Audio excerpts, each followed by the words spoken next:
Bayangkan ini, Anda berdiri di sebuah SPBU pukul 6 pagi. Antrean mengular hingga mengelilingi blok.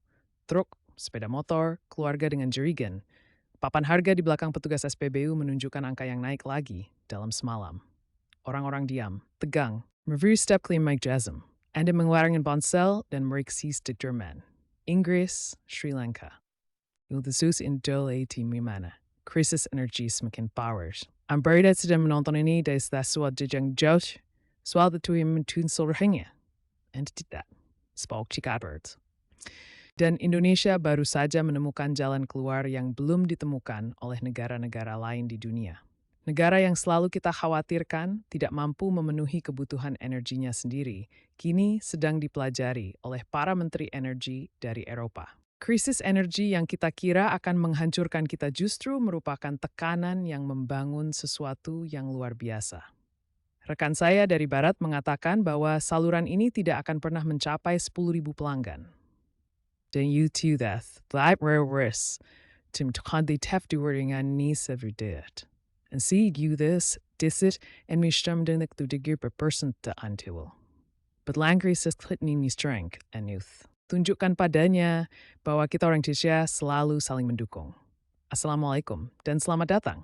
Itu dahas sempurna plus itwere intisiu tedakhinya bethendas krisis energi global, tetapam igap bermemories ananastual and endless analberti bragnasti kenum jukiniju the answers pek the spogel di the have think. Denomai trisa, the swing ini, nitjaka mendizig bemember ad denotes ang paling skeptis keng yun. Siya de demais stopos tesapol reads on taxing link up. Si sigrang sa eklantadik masculit I sugather upper types, bam muy tupper, come back hat to Congress, na that stasi u tesabirth to route the straight. And si thanes the reason you to do. Anyway, si ilay as a chati to me. Pada tahun itu, harga energi di seluruh dunia melonjak. Tagihan gas di Jerman berlipat ganda. Biaya pemanasan di Inggris Raya meningkat begitu tajam, sehingga rumah tangga Inggris terpaksa meminta kehangatan dan makanan. Pememik bergilir kedidi di beberapa KRN Eropa untuk pertama kalinya dalam beberapa dekade. Pabrik-pabrik di Italia dan Prancis mengurangi jam produksi karena listrik menjadi terlalu mahal total untuk penuh operasi dengan kapal penuh. Sistem energi global yang telah dibangun oleh negara-negara maju selama seabad retak di bawah tekanan krisis demi krisis. Gangguan pasokan akibat pandemi, perang Rusia-Ukraina yang memutus pasokan gas Eropa, dan peristiwa iklim yang menutup pembangkit listrik tenaga air dan nuklir secara bersamaan. Dan Indonesia. Runtap Ibnavada Stew, perbezaan interaksi internasional dan sektor energi telah. Negeri Jurimis siap bayar bertiga Balbarang itself kan nabarai 60% per half strength. Greenpeace dan kelompok lingkungan internasional secara teratur menempatkan Indonesia di antara negara-negara penghasil polusi batu bara terbesar. Para analis menyebut transisi energinya terlalu lambat, terlalu dikuasai politik, dan terlalu bergantung pada lobi bahan bakar fosil. Judul-judul berita sangat memalukan. Indonesia memirsaguan batu bara dan bara Mr. Ali Hugh. Itulah cerita yang dipercaya dunia. Ini tidak meri juga.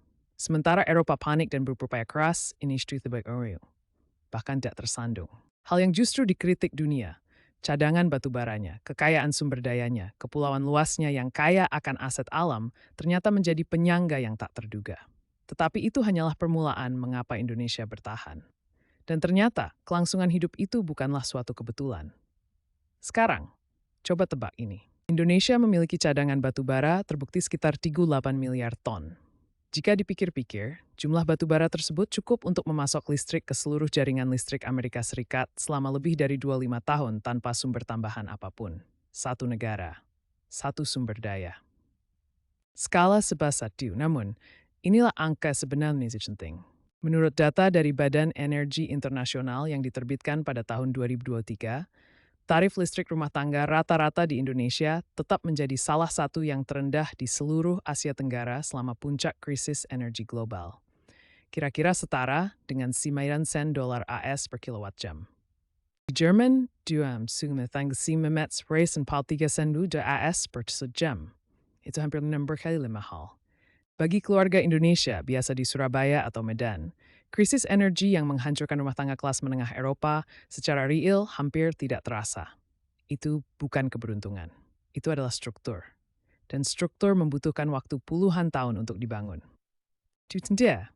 Disinilah menarik. Pada tahun 2023, Bank Dunia merilis sebuah laporan berjudul Laporan Iklim dan Pembangunan Negara Indonesia, yang secara eksplisit menyebutkan pengelolaan subsidi energi dan pengendalian pasokan batubara domestik Indonesia sebagai model yang layak dipelajari oleh negara-negara berkembang kaya sumber daya lainnya. Laporan tersebut mencatat bahwa keputusan Indonesia untuk memberlakukan kewajiban pasar domestik yang mengharuskan produsen batubara untuk menjual sebagian dari hasil produksi mereka di dalam negeri dengan harga yang dibatasi, melindungi konsumen Indonesia dari guncangan harga global dengan cara yang gagal ditiru oleh sebagian besar negara berkembang. En dasabert, nominal Amerika negara publik resmi CDR Bengcuar 2003. Pada saat yang sama, Badan Energi Terbarukan Internasional yang dikenal sebagai IRENA merilis analisis terpisah yang menyoroti kemitraan transisi energi yang adil, Just Energy Transition Partnership JET Indonesia. Perjanjian yang ditandatangani di G20 di Bali pada November 2022 sebagai salah satu kerangka pembiayaan energi bersih yang paling ambisius secara struktural yang ditandatangani oleh negara berkembang. Sebanyak 20 miliar dolar AS dalam pembiayaan internasional secara khusus dikucurkan untuk mendukung transisi Indonesia dari batubara. Analis Irena dari Wina secara terbuka menyatakan bahwa kerangka kerja yang dinegosiasikan Indonesia menempatkannya di depan sebagian besar negara-negara Asia Tenggara lainnya dalam hal arsitektur transisi. Kemudian ada kasus Vietnam. Vietnam yang menghadapi tekanan energi sendiri pada tahun 2023 dan 2024 mengirim delegasi kebijakan energi ke Jakarta untuk mempelajari bagaimana perusahaan listrik negara Indonesia, PLN, mengelola penyeimbangan beban di seluruh kepulauan yang terfragmentasi secara geografis dengan lebih dari 17.000 pulau. Setelah itu aiman nautuaris beagru future professional pound, ete higelaut, etheb gengin. Adalah sesuatu beribling meri duritsa suat dipercakti ese merten putus maniting and prince. Vietnam menyadari bahwa Indonesia telah mengembangkan pengetahuan operasional yang sama sekali tidak ada di Tao Truthland. Dan kelompok riset kebijakan energi Universitas Oxford menerbitkan komentar pada akhir tahun 2023 yang mencatat bahwa kebijakan kewajiban pasar domestik Indonesia untuk batubara sedang memicu minat akademis yang serius sebagai potensi model bagi negara-negara pengekspor sumber daya lainnya yang berupaya melindungi konsumen domestik dari volatilitas harga komoditas. Peneliti Oxford tidak memujinya tanpa keraguan. Mereka mengangkat pertanyaan tentang tata kelola. Tetapi fakta bahwa Oxford mempelajari instrumen kebijakan energi Indonesia sebagai referensi global yang layak adalah sinyal yang tidak dapat diabaikan. Tapi tunggu. Anda mungkin bertanya-tanya, mengapa Indonesia? Mengapa bukan Norwegia yang membangun dana kekayaan negara dari pendapatan minyaknya dan memiliki salah satu jaringan energi terbersih di dunia? Mengapa bukan Jepang yang memiliki teknologi energi canggih dan investasi efisiensi selama beberapa dekade? Sederhana dan mengejutkan. Norwegia membangun keamanan energinya dengan populasi kecil 5 juta jiwa, pendapatan minyak yang luar biasa, dan stabilitas politik demokrasi yang homogen. Jepang membani sinani siu sukim burn to arbomerate string thabli it and disiplium tuftri kagrafi out urtrak nugvayas infrastruktur. Indonesia membangun ketahanan energinya sambil mengelola 277 juta penduduk di 12.000 pulau dalam demokrasi yang baru berusia 25 tahun dengan birokrasi yang masih menanggung beban puluhan tahun keterbelakangan. Itulah mengapa negara-negara berkembang mempelajari Indonesia karena kondisi Indonesia mirip dengan kondisi mereka. Mempelajari tentang keamanan energi dari Norwegia ibarat belajar mengelola anggaran dari seseorang yang mewarisi kekayaan. Pengetahuannya nyata, tetapi konteksnya tidak berguna bagi Anda. Belajar dari Indonesia, negara yang harus memilih antara mensubsidi rakyatnya dan memenuhi tolok ukur iklim internasional, yang harus bernegosiasi dengan produsen batubara, sambil secara bersamaan menandatangani kesepakatan energi hijau, yang harus menjaga agar listrik tetap menyala di hutan dan pulau-pulau, sementara sistem energi dunia hancur Itulah pengetahuan yang dapat diterapkan di berbagai tempat. Itulah jenis pelajaran yang benar-benar dapat diimplementasikan. Namun kita harus jujur, karena sebuah cerita yang jujur harus mencakup hal ini. Ketergantungan Indonesia pada batu bara adalah nyata dan tidak akan hilang dalam semalam. Terfasyarsas puniait metese di mana menu bait met listrik dan kepentingan subtar domestik memiliki muta politik yang besar. Kualitas udara di kota-kota seperti Jakarta dan Surabaya tetap menjadi masalah kesehatan masyarakat yang serius dan terkait langsung dengan pembakaran batu bara. Dan pembangunan energi terbarukan, panas bumi, surya, hidro, meskipun terus maju, masih jauh tertinggal dari laju yang menurut para ilmuwan iklim diperlukan. Indonesia bukanlah kisah sukses energi dalam arti yang sudah sempurna. Ini adalah negara yang sedang menavigasi salah satu transisi tersulit di dunia, di salah satu wilayah geografis yang paling rumit, dengan komunitas nyata yang bergantung pada pekerjaan dan pendapatan dari batu bara di daerah-daerah yang memiliki sedikit alternatif. Ini bukanlah tanda-tanda kegagalan, ini adalah tanda-tanda pertumbuhan. Arahnya sudah benar. 3 hal yang perlu diingat dari hari ini. Pertama, kelangsungan hidup Indonesia dalam menghadapi krisis energi global bukanlah suatu kebetulan. Itu adalah hasil dari keputusan kebijakan tertentu, kewajiban pasar domestik, kerangka kerja JETP, dan puluhan tahun pengelolaan utilitas negara yang melindungi rumah tangga biasa di Indonesia dari guncangan harga yang melumpuhkan keluarga-keluarga di Eropa. Bank Dunia mendokumentasikannya. Iraining Indonesia, Oxford Managering.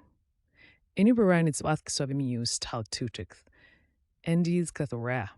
Kedua, apa yang disebut sebagai kelemahan, ketergantungan Indonesia pada sumber daya sendiri, geografinya yang luas, politik energinya yang kompleks, ternyata justru menjadi hal yang memberinya ketahanan. Masalah memaksa adanya solusi. Solusi, sistematik dibuat tekanan knowledge dalam kondisi nyata, dan solusi kebenaran dibutuhkan dunia. Singapura tidak pernah harus mencari cara untuk memasuk listrik ke ASEAN. Indonesia, tak. Dan itu lebih berharga daripada jaringan listrik Singapura yang bersih, karena negara-negara kembang lain ke meskipun. Ketiga, kita sebagai warga Indonesia perlu kisah energi yang sempurna sebelum kita membiarkan dan bersama sesuatu. Kisah itu sedang terjadi sekarang, tidak sempurna dan masih dalam proses, dan dunia sudah memperhatikannya. Tugas kita bukanlah mengejar standar khayalan. Kita terus berak, terus membangun, dan memastikan keputusan yang dibuat hari ini tentang masa depan energi kita layak atas ketahanan yang kita tunjukkan. Menurut Anda, kota atau negara mana yang diam-diam paling saksama mengamati kebijakan energi Indonesia saat ini? Tuliskan di kolom komentar. Saya membaca semuanya. Dan jika video ini membuka perspektif baru bagi Anda, berlangganan sekarang juga. Mermanis balar kistat and ton estri the eugenet smart dictator for date borit.